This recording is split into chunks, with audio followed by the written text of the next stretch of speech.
Hello dear student, कैसे हैं आप सभी। बहुत सारे ऐसे कारण थे जिसमें अगर आप देखेंगे पिछले कुछ महीनों से मैं बहुत ज़्यादा कंटिन्यू नहीं रह पाया। बीच-बीच में आपके बहुत सारे मैसेजेस आते थे कि सर एलएलबी के विषय में कुछ बताया जाए। पीजी के अंतिम दिन जो है उसमें एक स्ट्रैटेजी क्या अपनाई जाए। हालाँकि पिछले ईयर्स की स्ट्रैटेजी भी काम करती हैं, लेकिन बच्चों के मन में ये रहता है कि सर 2025 की क्या स्ट्रैटेजी होनी चाहिए।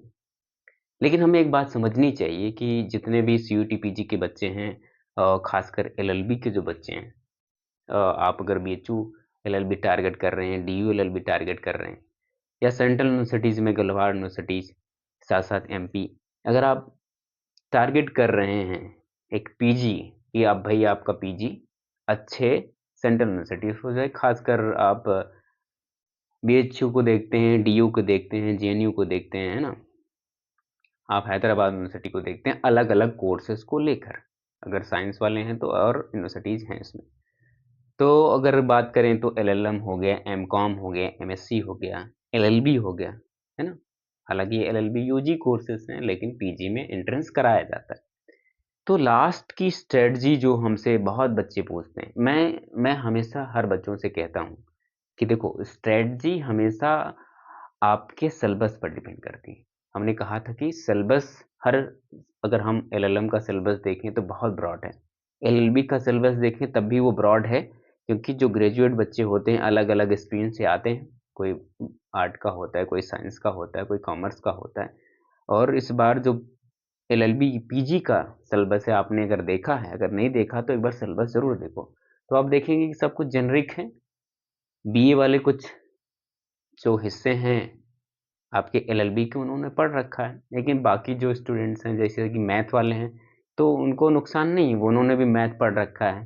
तो एक पोर्शन जो है, अगर एलएलबी की बात करें, तो एक पोर्शन जो है मैथ और रीज़निंग का, जिन बच्चों का स्ट्रॉन्ग होता है, वो एलएलबी में अच्छी यूनिवर्सिटी पा लेते हैं। अच्छी यूनिवर्सिटी कहने का मतलब आपका बीएचयू हो गया, डीयू हो गया, ठीक? और मुझे ये भी पता है कि जो बच्चे आर्ट के हैं या फिर साइंस के हैं, कॉमर्स के हैं, उनकी हिंदी और इंग्लिश दोनों में से एक अच्छी होती है, ठीक? तो आप सीयूटी पीजी में वो भी अपने हिसाब से चूज़ करते हैं और उसको भी करते हैं। तो एक लास्ट वाला जो सेक्शन है इसका पूरा का पूरा जीके, जीएस का करंट उसमें इंक्लूडेड है। वो एक ब्रॉड सेक्टर है, उसमें बहुत सारे सवाल पूछे जाते हैं। बड़े क्योंकि वो सेक्शन बहुत ब्रॉड है, तो उसमें ये देखा जाता है कि भई आप एमसीक्यू जितना प्रैक्टिस कर लें, जीके, जीएस वाले सेक्शन में एमसीक्यूज़ लास्ट की स्ट्रैटेजी यही है कि आपके जो एमसीक्यूज़ हैं, जितना आप प्रैक्टिस कर लेंगे, उतना आपको हेल्पफुल होगा। और क्योंकि चीज़ें याद नहीं होती, आप जितना एमसीक्यू लगाएँगे वो चीज़ें याद होंगी, रिकॉल होती रहेंगी ना और फिर उसी टाइप से मिलता-जुलता या सेम डिट्टो आ जाते हैं कई बार, तो आप क्या करते हैं नंबर गेन कर लेते हैं। या एलिमिनेट करने का एक प्रोसेस होता है ना? आप बहुत अगर शांति से पेपर दें, तो आप देखेंगे कि भई हो सकता है आपको 2 आते रहते हैं, तो आप थोड़ा बहुत इधर-उधर करके अनसर्टेनिटी के साथ मतलब निश्चित तो नहीं होता लेकिन आपका जो पढ़ा हुआ कंटेंट होता है, तो उससे कई बार आपका ऐसे ही चीज़ें हो जाती हैं। लेकिन ऐसा कभी भी मैंने किसी को नहीं देखा, चाहे वो बड़े एग्ज़ाम हो, चाहे वो जज बनने का एग्ज़ाम हो, आईएएस बनने का एग्ज़ाम हो या तमाम जो साइंटिस्ट बनने का एग्ज़ाम ऐसा नहीं कि जो ऑब्जेक्टिव वाला सेक्शन है, जहाँ मल्टीपल चॉइस के सवाल आते हैं, सबको कुछ नहीं आता है। मतलब सब कुछ नहीं आता रहता है, कभी 2 ऑप्शन आते रहते हैं, कभी 3 आते रहते हैं, तो मल्टीपल वाले में एलिमिनेट हो जाता है। हाँ, कोशिश यही होती है कि बंडल्स ऑफ आप क्वेश्चन्स करके जाएँ। अगर वही बात करें एमएससी, एमकॉम और आपके एमए के जितने भी बच्चे हैं, आपका तो सिलेबस आप देखेंगे कि आपका सब्जेक्ट स्पेसिफिक है।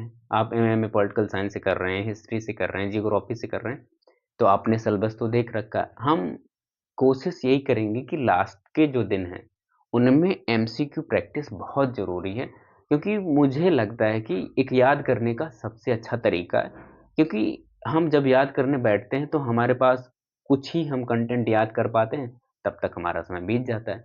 और एमसीक्यू प्रैक्टिस कर लेने से ये होता है कि सवाल तो या मतलब कि वो कंटेंट तो हमें एग्ज़ैक्ट नहीं याद आते, लेकिन हमारे सबकॉन्शियस माइंड में वो बैठे रहते हैं। तो ये स्ट्रैटेजी एमसीक्यू प्रैक्टिस करने की हर हर कोर्स में अच्छी हैं और हर कोर्स के बच्चों को ऐसा करना चाहिए और लास्ट के दिनों में आपको इतना ही करना है। एक बार सिलेबस तो आप क्या ही देखोगे, लेकिन सिलेबस के अकॉर्डिंग एमसीक्यूज़ ले लो। हमने आपको इससे पहले भी वीडियो में बताया कि आप नेट जेआरएफ के सवाल उठा लीजिए या तो अब तो सीयूटी पीजी की बहुत सारी बुकें अलग-अलग सब्जेक्ट में आती हैं, उसको ले लो, है ना? या फिर नहीं हो पा रहा है तो आपका जो आपने बीए में पढ़ा था उसको ही एक बार थ्योरेटिकल आप पढ़ लें तो ठीक है, लेकिन थ्योरेटिकल अब पढ़ने का समय नहीं रहा है। तो एमसीक्यू ढूँढ लें और उसको प्रैक्टिस कर लें, ठीक है? एक पीवाईक्यू लगाने से भी बहुत ज़्यादा फ़ायदा तो नहीं, हाँ, ये थोड़ा होगा कि भई लेवल आप क्वेश्चन समझ पाएँगे, क्योंकि वो क्वेश्चन तो आएँगे नहीं, सवाल बहुत होते हैं, है ना? ये पीजी के कोर्सेज़ में आपका सिलेबस बड़ा ब्रॉड होता है, तो उस केस में आपको चीज़ें यही हैं कि आप सिलेबस को कवर करके जाएँ।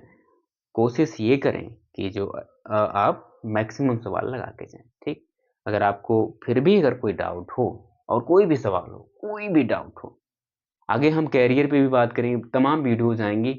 इस अब मुझे लगता है कि लगातार मेरी एक पूरी कोशिश रहेगी कि आपको लगातार एक गाइडेंस दिया जाए, ताकि आप एक अच्छा भविष्य लेके आगे बढ़ें, एक बेहतर विकल्प हो आपके पास और मैं बहुत सारे एजुकेशन के विषय में, करियर के विषय में, जॉब के विषय में बहुत सारी बातें क्या इसमें क्या ड्रॉबैक्स हैं, तमाम बातें मैं शेयर करूँगा। यूनिवर्सिटी के विषय में तमाम बातें शेयर करूँगा, तो जो डार्क हिडन है, चाहे वो जॉब्स को लेकर हो, यूनिवर्सिटी को लेकर हो, पढ़ाई को लेकर हो, वो सारी बातें आएँगी।